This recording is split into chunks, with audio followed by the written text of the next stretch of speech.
Well, hello, and welcome back to the Tao Manifesting Tarot, the audio edition. This is the hardcore tarot reading for people who want to manifest, who are here to take care of the business of learning how to manifest more powerfully, more easily, more accurately.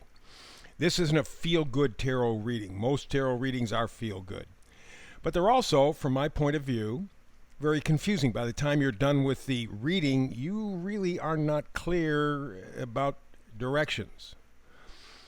It's kind of a haze for most usual tarot readings. This is not that way. You will know what the energy is that is currently available to you. You decide how to apply it, but my job is to inspire you. And so with that in mind, all you're going to see is this one picture on the screen for about the 12-minute reading. Nothing else. I don't want more distractions. Whenever you're looking at a two-dimensional screen like a regular television or laptop or desktop or smartphone, two dimensions, you automatically become a spectator. You're not a participant. I want you to participate in your manifesting. So just one picture. Let the pictures come from your imagination. My job is to inspire you. So let's get to it. 2 rows. Middle card up front, middle card in back, first and last cards on the reading.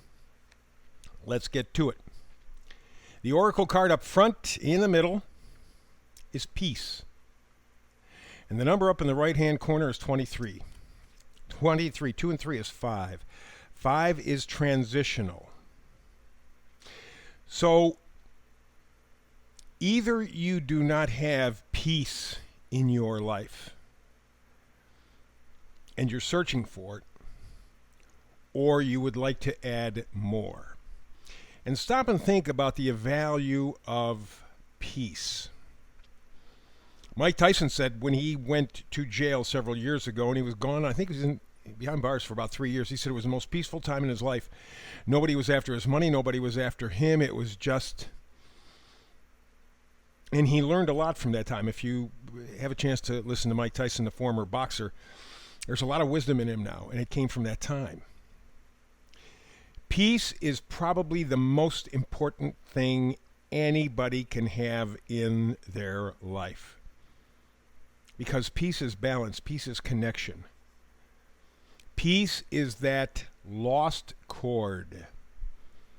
Years and years ago, a favorite group of mine at the time, the Moody Blues, still a favorite, did an album called In Search of the Lost Chord. Now, they were talking about music. Okay. But the lost chord also, on a deeper level, because they were a philosophical band as well as a rock band, the lost chord is that essence, that frequency that we have to the universe. It is unique, solitary, and powerful. It is like that cosmic guiding light. If you truly have peace in your life, you have found the lost chord. Money can't buy peace. In fact, money can't buy health, money can't buy friends, money can't buy love, money can't buy friendship, money can't buy purpose. You get the idea. Money can't. But we've been lied to think that money can actually do something. It doesn't. It just keeps the rich people richer because they have the money. But peace is something that is priceless and that you control. So, in essence, we are in search of that lost chord, the chord of peace, that single, solitary strand that each of us has to universal consciousness. So, card all the way to the left, bottom row, it's the 5 of Wands. 5s are always, as I said, transitional. Wands are excitement, passion, enthusiasm, a lot of energy. And the 5 of Wands is conflict, lots of conflict, bickering, pettiness. Take a look at the world. What do we got? Lots and lots and lots of bickering, lots and lots and lots of noise, for no purpose. Oh yeah, there is a purpose. The rich and wealthy are doing that to distract us from what they are doing behind the scenes. So let's create fires. Let's create UFOs in the sky. Let's create a pandemic. Let's create this, anything to distract people so we can go on with our job of controlling and running the whole planet. That's what the Five of Wands is all about. You go, whoa, what is this craziness going on? The reason you're doing this or participating in this Five of Wands craziness is the Five of Pentacles, another five. Pentacles are things that we value, not simply money, but things like peace that money can't buy. So the Five of Pentacles says you have a mentality that says you are worthless, you are hopeless. It's the way you've been conditioned. Stop and think. You have a baby. As a new parent, as soon as that baby begins to move around, to talk, walk, you're excited. Wow, they're talking and they're walking. And the minute they get to school, shut up, sit down. The minute they go to work, shut up, sit down. The minute they try to participate in their government, shut up, sit down.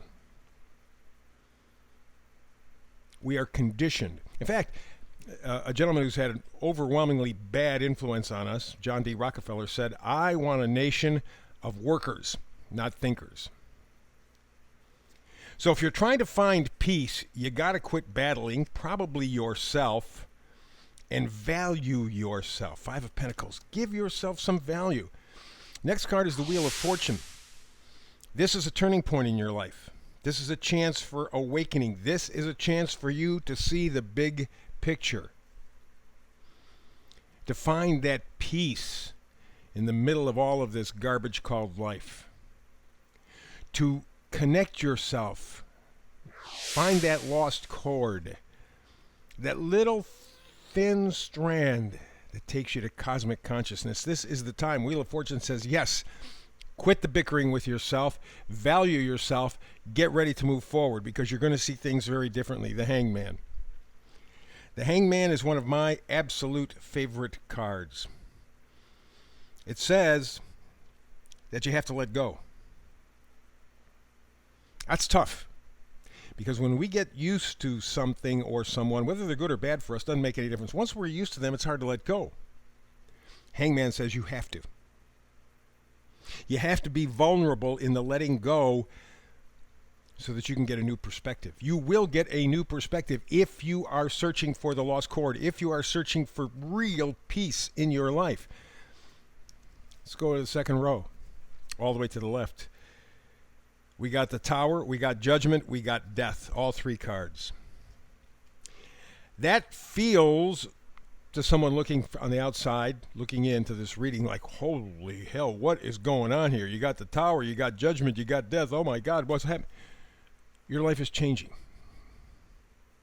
On a profound level. People have referred to this as the Great Reset or the Great Awakening. There's a huge difference between both. People in power want the Great Reset. They want to take away all your freedom. They want to put you in 15-minute cities. They want to get you out of cars. And you have to get permission to drive electric cars. Electric cars because they can simply flip a switch wherever you are and you can't drive it. They want to control your food. They want to control your water, want to control your air, want to control your government. Klaus Nazi, the guy at the World Economic Forum, just said a month or so ago, we don't need elections in 2024. We can switch to artificial intelligence. Let the computers tell us who should run things. Sound like a good idea? So when you're looking at the Tower, Judgment, Death, what you're doing is taking a look, a big picture look, because of the Wheel of Fortune, the Hanged Man. You're re-examining what you have seen and heard and lived. And going, okay, so why did I do all of this? People don't realize that there has been, in fact, I just heard a lawyer who is getting ready to sue several government agencies, primarily about COVID, but not entirely. The COVID thing, much like 9/11, was an attempt to scare us, and they've been working on a plan to scare us into obedience, interestingly, from the late 1950s. And he has all the information, laid it all out, see the paperwork, everything. So you and I have been manipulated. So it is time for the tower. It is time for the judgment. It is time for death. Because depending on what you do with your life will help determine what happens with humanity. You need to find peace. You need to touch, to reconnect to that lost chord. You can do it. Next card is the Knight of Swords. Swords are thoughts, ideas, beliefs. The knights always bring gifts. This knight brings you intelligence, incisiveness, acting with certainty. You know what you have to do. Question is, are you going to stand up and do it? Are you going to look for that peace? Are you going to look for that lost chord? True peace in your life. You can do it. If you can do it, you can pass that vibe to others around you. And the final card up top in the middle, very important. It's the High Priestess. You're going to have to intuit. Your gut is yelling at you, but you're not paying attention to it. You're missing something. If you don't have that true peace, you're missing something. But as you can see from the layout today, it is clear. Put down the bickering, value yourself. It is time to move forward, to take a look at your life differently, to destroy what needs to be destroyed before it destroys you. And you know what to do to find true peace, to reconnect with that lost chord. Up to you. That's it for the reading for today. Back tomorrow again with another Manifested Tarot reading. Hope you're here with me. If not, between now and the next time we do it together, peace and blessings.